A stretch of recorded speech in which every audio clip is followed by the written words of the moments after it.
Couldn't do it without my axolotl, Ativan, and my boyfriend. Today was supposed to be like a big graduation day for me. I had my CT simulation scan appointment to prepare for my radiation therapy today.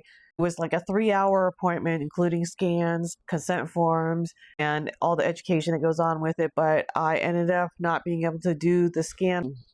I was diagnosed with stage 2 breast cancer 6 months ago. 2 surgeries. 2 weeks ago, I had my last chemo infusion. When I made this appointment, I didn't think I would be this sick still. I thought that I would feel good enough to at least take the car and go in. I woke up today, and the last couple of days, really, I've been very fatigued, really short of breath. Anytime I try to do anything, the shortness of breath really just made me feel really bad. And I also didn't really take into account the emotional weight of what I was about to do.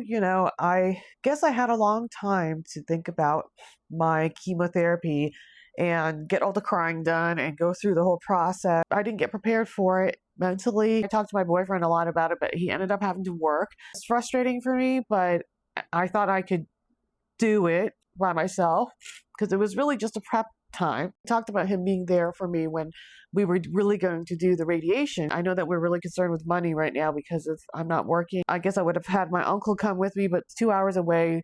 I didn't plan ahead. You're going through these things, think about your emotional impact, because I was just thinking about I'm done with chemo. I should be feeling better. I physically should be able to go and do this, but I really wasn't. I started crying already in the car.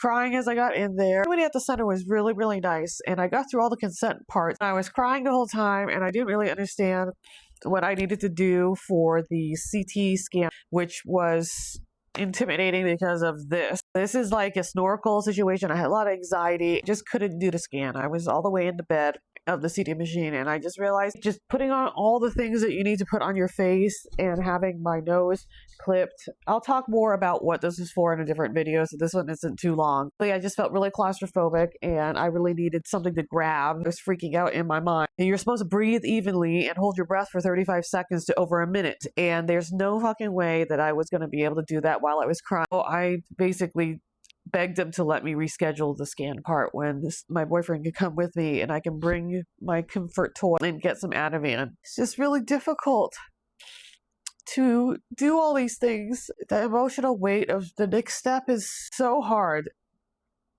when you're also still recovering from this last step, I'll tell you more later. I just need a break.